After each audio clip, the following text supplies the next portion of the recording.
Ouais. J'ai l'impression que il va faire mal. J'ai l'impression qu'il va faire mal parce que pour moi, c'était son match déclic. Voilà. Je parle de Marcus Rashford. Je parle de Marcus Rashford.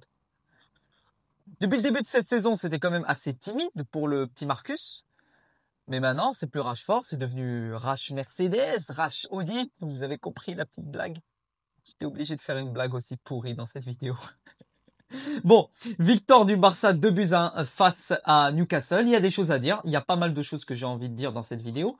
Déjà, Newcastle, en fait, c'est un match pas facile à analyser parce que tu as Newcastle dès le début de match, 15 premières minutes où tu vois une équipe qui met de l'intensité.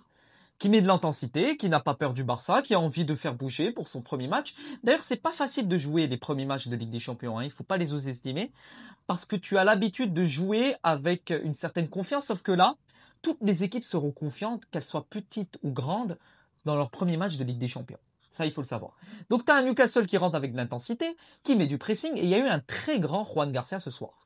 Parce que j'ai envie de parler de Juan Garcia, et c'est quelque chose, je pense, qui va faire du bien pour ce Barça. Sur le peu d'occasions qu'a eu Newcastle sur ce début de match, tu as Juan Garcia qui te sort des parades que peut-être, et je pense, un Ter Stegen ou un Chesney en manque de confiance, voire même en confiance, l'année dernière peuvent ne pas te les sortir.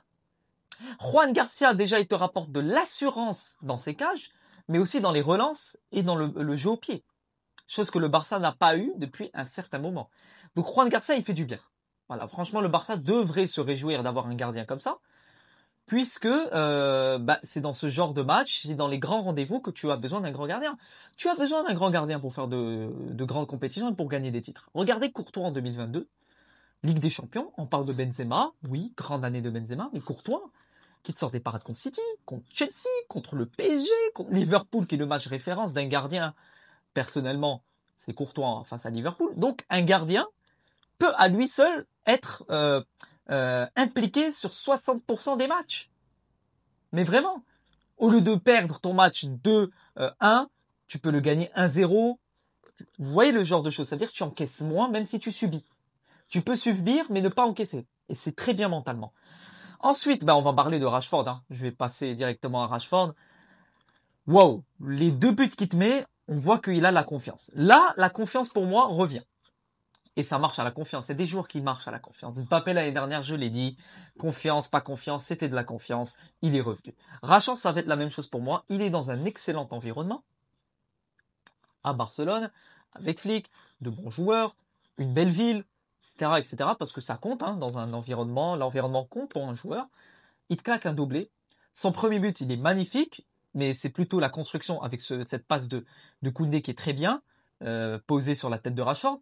Rashford, donc les défenseurs de Newcastle qui ne sont pas en marquage, donc Rashford a le temps de mettre cette détente.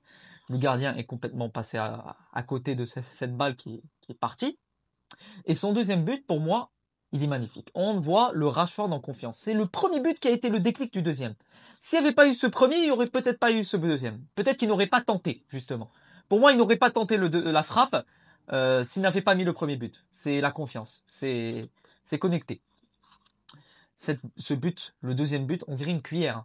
Vraiment, c'est une cuillère. Les gars, ils te balancent la balle, ils te la piquent d'une manière, elle te tape le poteau, elle rentre, magnifique. Ah, ça, c'est les buts du Rashford qu'on connaît. Le Rashford, personnellement, que j'ai connu avec Manchester United, le grand espoir du football il y a quelques années, c'est ce Rashford qui t'envoyait des mimes dans les cages adverses, et on l'a vu ce soir. Donc on trouve qu'il y a quand même, il y a des traces du Rashford d'avant. Ça montre vraiment que c'était qu'un problème de confiance. À voir. Parce que là, c'est pas fini. C'est la régularité, on peut pas dire, ah, c'est bon. C'est la régularité. C'est comme, par exemple, Vinicius, Oviedo. Il te fait une magnifique entrée, tac, tac. Il enchaîne Mallorca. Ensuite, il fait un mauvais match. Il est sur le banc, il rentre, il fait un mauvais match. C'est la régularité qui marche dans le foot. Si t'es pas régulier, tu retrouveras le manque de confiance d'avant. Le milieu de terrain du Barça, un peu moins dans la maîtrise. Après, tu as eu en face de toi quand même une équipe qui mettait de l'intensité. L'intensité de Première Ligue, c'est Newcastle, etc. à l'extérieur.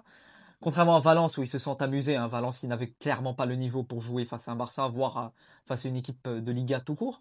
Donc ce milieu du Barça, surtout de Jong que j'ai trouvé moins à l'aise, même Pedri, mais qui avait encore ce niveau de gestion, toujours le Pedri. De toute façon, Pedri, Les victoires du Barça, et en général, les victoires du Barça passeront par un bon Pedri. Si Pedri n'est pas bon, automatiquement, c'est comme si tu coupes le cœur de quelqu'un.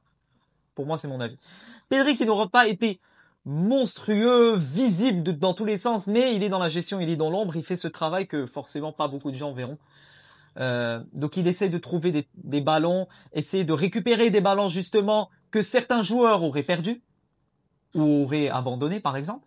Ben, Pedri fait que certaines actions peuvent avoir lieu, peuvent naître, peuvent exister, contrairement à d'autres joueurs qui auraient abandonné, qui auraient perdu la balle, etc., etc. Fermin qui aurait été moins bon, voilà, pour mon avis, Fermin aurait été moins bon. Après, les gars, c'est Newcastle, c'est l'intensité Ligue des Champions, etc. Il aura fait un excellent match, excellent début de saison face à Valence et une excellente pré-saison. Ça passera par la régularité. C'est qu'un premier match, voilà, on peut rien dire de plus. Koundé, je l'ai trouvé monstrueux. Voilà, il est sur le but de Rashford, passeur, très bon centre. Mais au-delà du but, je trouve qu'il aura été quand même très solide, très très solide sur ce côté.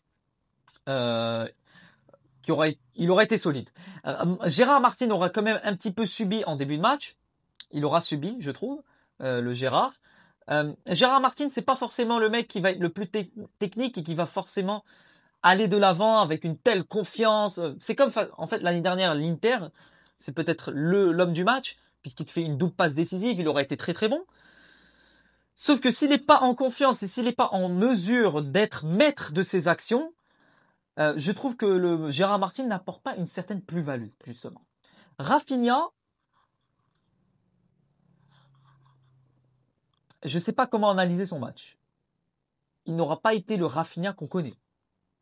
Il n'aura pas été le Rafinha ballon d'orisable de la saison passée. Après, il était sur le côté gauche. Mais est-ce que c'est une excuse? Moyennement. Il était sur le côté gauche, absence de Lamine Yamal. Peut-être qu'il aurait été un peu trop habitué à ce côté droit, mais bon, pour moi, c'est pas une excuse. Il aura été pas si bon que ça. Après, ça arrive de passer devant son match, mais pour moi, la théorie que j'ai, c'est qu'il aura été placé sur ce côté gauche pour remplacer justement Lamine Yamal, et peut-être que le côté droit, il aurait été placé sur le côté droit, justement, au lieu du côté gauche. Peut-être que le côté gauche lui convient mieux.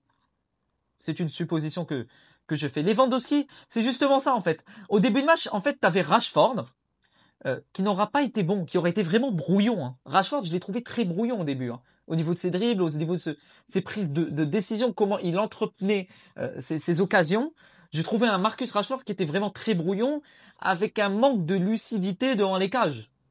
Un grand manque de lucidité. Beaucoup d'occasions qui étaient vraiment très téléphonées, qui n'étaient pas prises comme il le fallait, pas prises au sérieux. Donc justement, j'avais vu un Rashford qui avait mal débuté, mais qui a quand même bien fini, qui aura sauvé ce Barça. Hein. Qui aura sauvé ce Barça, parce que s'il ne met pas ce premier et ce deuxième but, Newcastle, il te met un but juste après. Hein. Le Barça pouvait perdre des points sur ce match facilement. Tu n'as pas forcément l'assurance d'être dominant et de gagner le match. Parce que ça passe également par des petites occasions, par des petites choses, des détails justement. C'est ça la Ligue des Champions, c'est pas comme le championnat. Entrée de Ferran Torres. Ferran Torres justement, comme face à Valence, qui essaie d'apporter quelque chose dans la surface, mais que je trouve dans la finition il doit travailler ça. Je retrouve le Ferran Torres d'avant, le fameux Ferran, avant cette période de requin. Je retrouve le Ferran justement comme ça. Peut-être que ça passe par une confiance, essayer de reprendre du rythme. Ça peut passer par ça. Casado, il aura fait quand même une bonne entrée niveau physique, je trouve. C'est justement pour ça que Flick a remplacé Fermin par Casado, pour apporter ce côté physique et pour fermer derrière. Donc voilà ce que je pense de ce Barça en globalité. Maintenant, donc ce Barça prend les 3 points et doit dire merci à ces deux hommes, justement, Rashford et Juan Garcia. Juan Garcia, je pense que si le Barça doit faire une grande saison cette année, ça passera quand même par de bonnes performances du Juan. Parce que tu as une défense centrale qui peut avoir des doutes au cours de cette saison, dont ce match.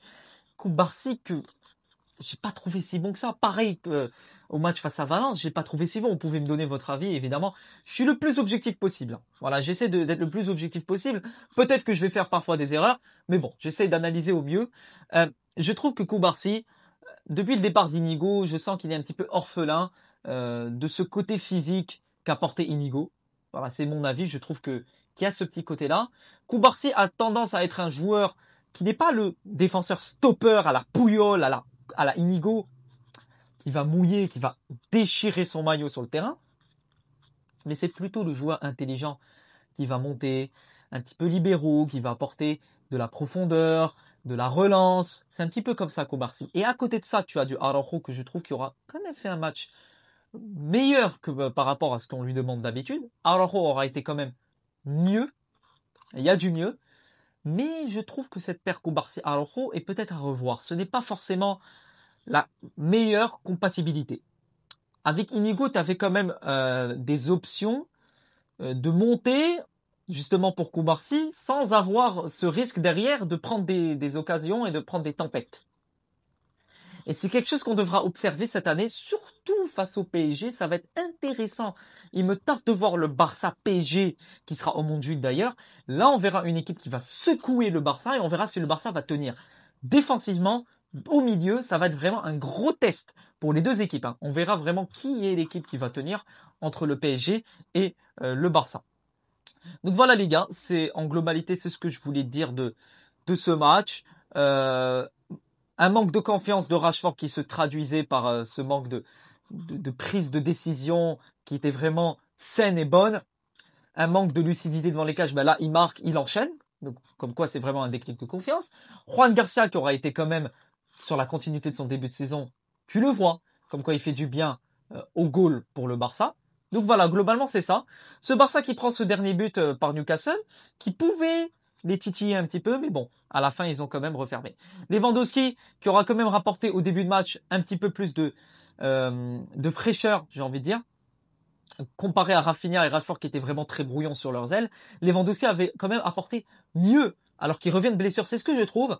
J'ai pensé ça pendant ce match.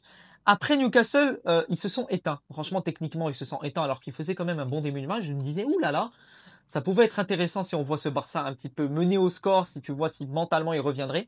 Mais après, ils se sont éteints complètement au niveau du pressing. Ils pressaient plus.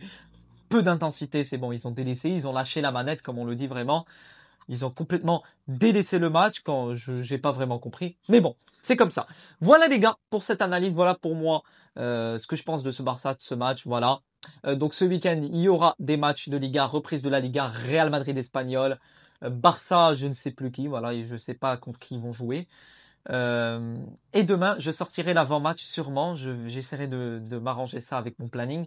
De Real Madrid Espagnol, j'essaierai de sortir l'avant-match dans l'après-midi. Donc voilà les amis, je vous tiens au jus. N'hésitez pas à vous abonner, à liker, à commenter, à partager. Ça m'envoie énormément de force. Merci à toutes et à tous pour le soutien que vous m'apportez ces temps-ci. Ça fait plaisir.